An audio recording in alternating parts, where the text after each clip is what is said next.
Welcome viewers, another edition of the Footy Show, biggest one possibly of the year, Crawls. Absolutely, so far anyway, mate. Absolutely, it's that time of year, isn't it? Absolutely, it's been fantastic the first couple of weeks of the finals in the juniors and the first week of the finals in the seniors, and really looking forward to this weekend.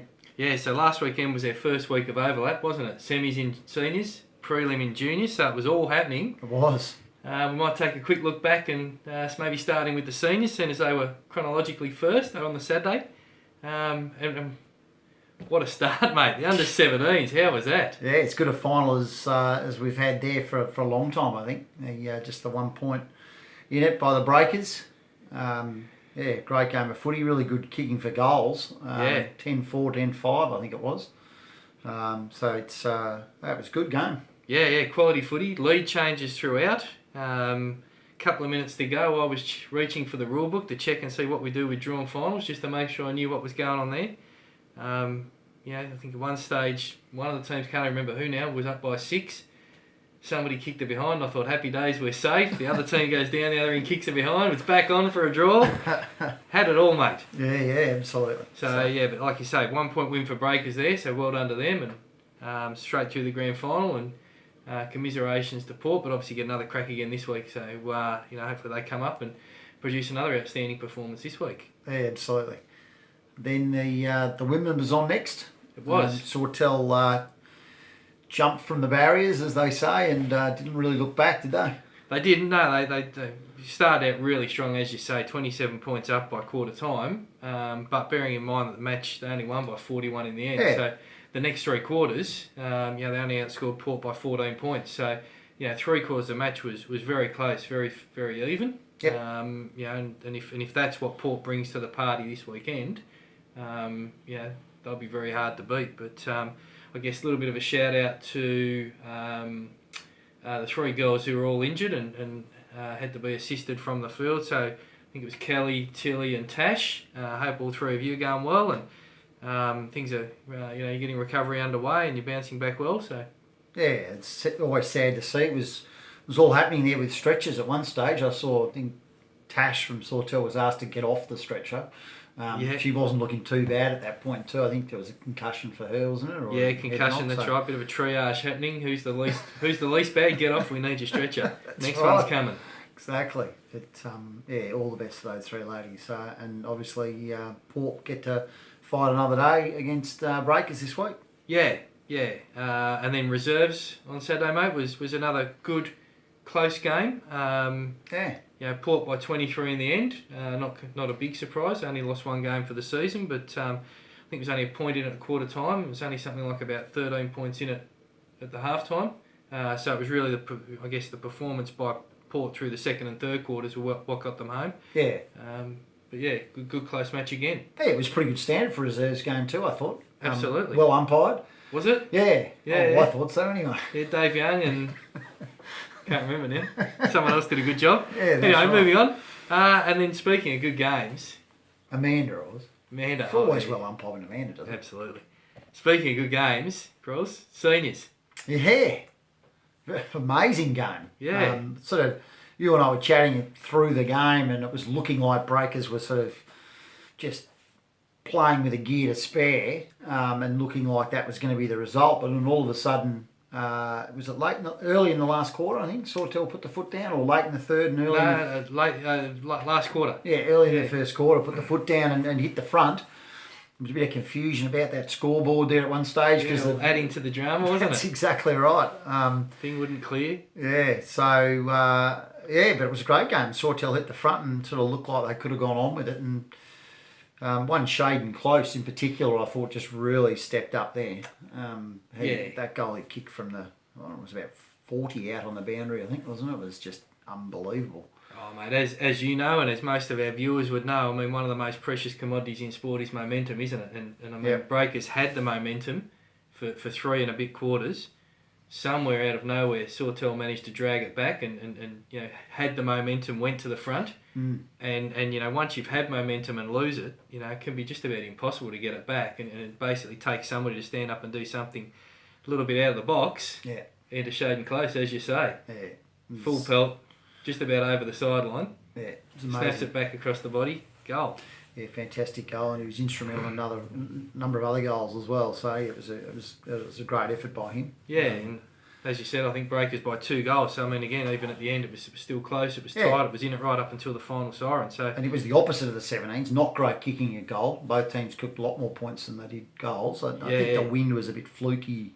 Particularly early on, quarter time, Breakers had 6 behind, Sawtell had 7, so that was where most of the damage was done. That's exactly right. But I'm sure they'll be working on that over the coming weeks and maybe with some better conditions. Although the weather forecast isn't suggesting better conditions, might drop of rain, mate. No prediction of wind. I noticed. That's right. We might need an arc. But, yeah. So moving to this week, the 17s portal take on Grafton. Grafton have been at their best, have been really good this year in the 17. So if depending on who they get turning up to have a kick, they could be a real challenge for Port, I think. Yeah, a lot of guys in that Grafton team too who were young premiership winners last year. Yeah. In the last year of 18s, who've obviously got that big game experience they'll be looking to bring to the table. But yeah, I think Port's still going favourites just as long as they've managed to deal with that disappointment of that such a narrow loss. So. Yeah, it should be another cracking game, and I mean that's what you want, isn't it? Really, you want your day to start with the 17s with an absolute cracker because that just sets the tone as it did last week. Absolutely, and Breakers will be up and about in the women's, thinking there might be a chance to roll Port. Imagine a couple from Port maybe out. And I spoke to Britt Hargraves last night actually, and she said that they're not flush with numbers, so a bit of illness and injury. Same as the Breakers though. The Breakers have had 3 ACLs, but which is unbelievable. In their last 4 matches. Yeah, which is insane. And then their captain, my daughter, Bella's got glandular fever, so she's out. So that'll knock them around. Not much tall timber floating around. Katika, wow, sole ruck woman, I would think. I got complete faith in Brad Dimmer Geary just to activate that small forward line. Yeah, maybe. Mosquito flu. Exactly, mate. So, been an interesting match. A lot of intrigue in the lead-up, I guess, like you say. Who's fit, who's playing. Resis, we've got Breakers taking on Sawtell. So local derby. Only one of the day, which is unusual this time of year. So, and those two can only be separated on the ladder by percentage. So, obviously, 2 teams that are very evenly matched, so we can expect good things there as well, I reckon. Yeah, absolutely. It should be a close game, which would be good. And Sawtell having their seniors play after that gives them that opportunity that if whoever's not picked in seniors can play Resi, so a bit of flexibility there. It should be a great game. Yeah, absolutely. And then finishing off, save the best till last, Sawtell and Port in the seniors. Yeah, absolutely. It should be great as well. The interesting dynamic with the new final series is that the team that's finished third gets a week off, so to go through to the prelim. So in some ways, it's a little bit of an advantage. So it'll be interesting to see how that plays out. Port hopefully firing, ready to go, and Sawtell might be a little bit sore and sorry after the big clash with the Breakers. But look, Sawtell's got to go in as the favourite, but could be a good game. Yeah, I mean, like you say, that week off for Port, can be a double-edged sword, can't it, really? You chance to get some bodies fresh again, which is always good at this time of year. But on the flip side, when Port have had their best win of the season, last round of the home and away, good point. They probably want to keep that momentum, as we've touched on. Want to keep that rolling, and the week off probably hasn't done them any favours in that respect. So, true.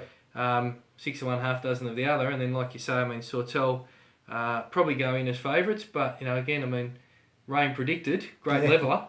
Yeah, so absolutely. You never know. Yep.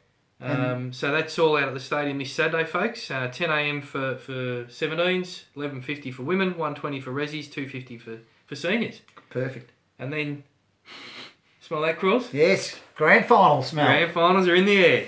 Juniors, we're at the grand final stage, which is absolutely hugely exciting for all the young kids get to play in those. Some tricky conditions at Elam Oval from the prelims up there at Grafton. You mentioned about the wind for the seniors down here. I'll tell you what, up there, I think from memory, under 11s, Northern Beaches won, having kicked 26 behinds for the game. A couple of goals in there as well, obviously, but tough going up there.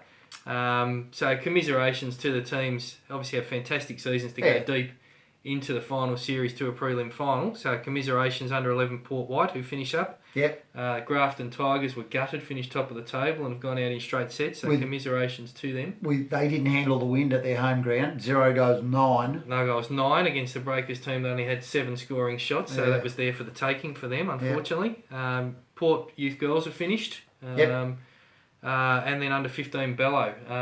Gallant, the under 15 Bello Bulldogs were, mate. They showed up, they had no bench. Grafton had extras, obviously drawing on their under 13s who were there too, and it was a game that was in the balance into the last quarter. Young bloke like Harrow Lee kicking a goal after the siren, I think at half time from memory. Okay. Sneaked back in front about then, so it was a great game, that one. Awesome. But brings us to the big show. It is. If you told me 3 years ago we would have had Nambucca Heads playing Northern Beaches in an under 11s grand final, I would have laughed at you, mate. Absolutely. Well, I mean, like you say, you go back 3 years ago, there was no Nambucca Footy Club. Yep. And I think 3 years ago, Northern Beaches weren't able to field a team in the competition at all. Still had Auskick, but had no teams in the junior comp. So the distance that those two have come in an amazingly short space of time is an absolute credit to everybody at both footy clubs. Yep. And I guess it's something they can be phenomenally proud of. And you just hope that obviously one of them isn't going to win, and you hope that doesn't, for them, diminish the magnitude of what they've achieved in that space of time. Yeah, absolutely. It's a fantastic effort, as you say, by everyone involved, the kids, the parents, all the volunteers, the coaches, etc. So it is a great effort, and well done to both teams for making it. And sadly, there does have to be a loser and a winner on the day, but well done to both teams. Yeah, I think Nambucca going with their nose in front, unbeaten so far this season, but Northern Beaches, did play this game last year, losing grand finalists last year, so... they might have a couple of tricks up their sleeve they've learnt from being on the stadium. And once again, the weather could play a part with their own particular. I spoke to Trent Barty yesterday. Well-known mud runner. Yes. He's feeling okay, but I think the nerves were starting to build. Right. So it'd be interesting to see how they go. And 13 should be a good game. Breakers have developed as the year have gone on and done a really, it was a surprise for them to beat Grafton last week in the 13. So they've, in a sense, overachieved, but nothing to lose now. Into a grand final, they can just go full steam ahead and see how they go against Macleay Valley. Yeah, look, don't want to take anything away from their top age 13 kids, but obviously they've got a lot of kids who've come into that team first year out of under 11s, who were, I suppose, really strong players, made their rep team, those kind of things. And I think, as you say, they've developed over the year. They've got stronger and stronger as an outfit. They've timed their run to almost perfection. Yep. One more to go for them. Up against Macleay Valley, who are defending premiers in that age group. Yep. With a team that won it last year that obviously had a strong contingent of bottom ages to still be there this year, so kids like Lamar Kelly and Robbie Inglis and those guys still running around.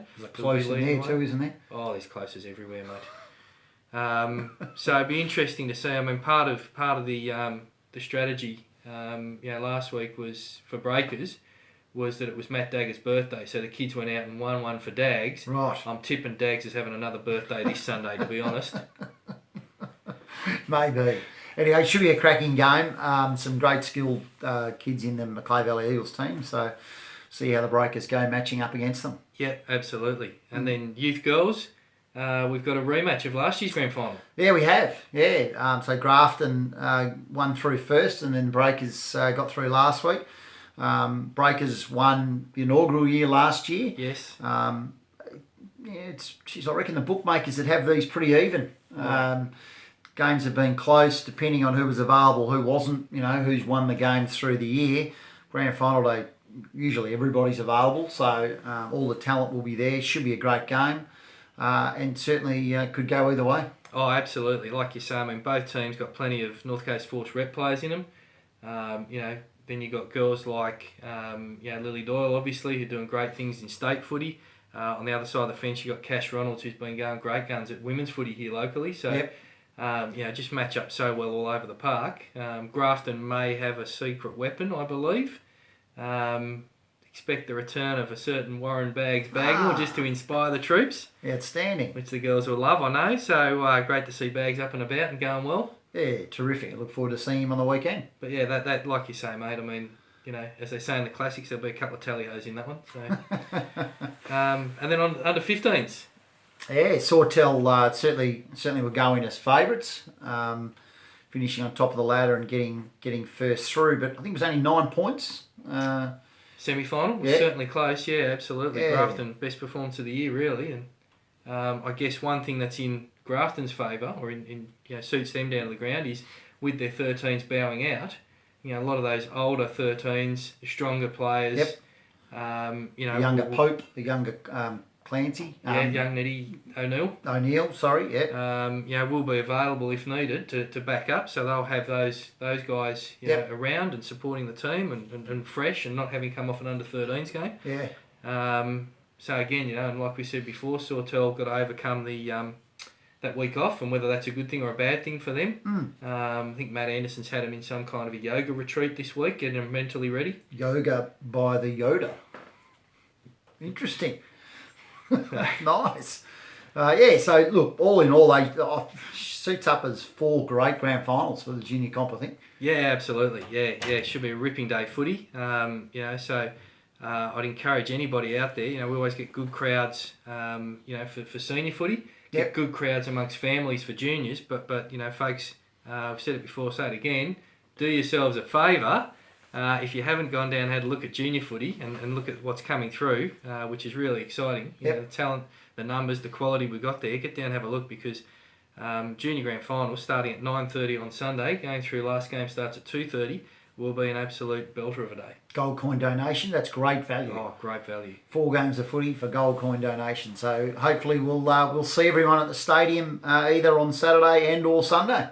Looking forward to it, mate. Can't wait. Absolutely. See you, viewers. Enjoy.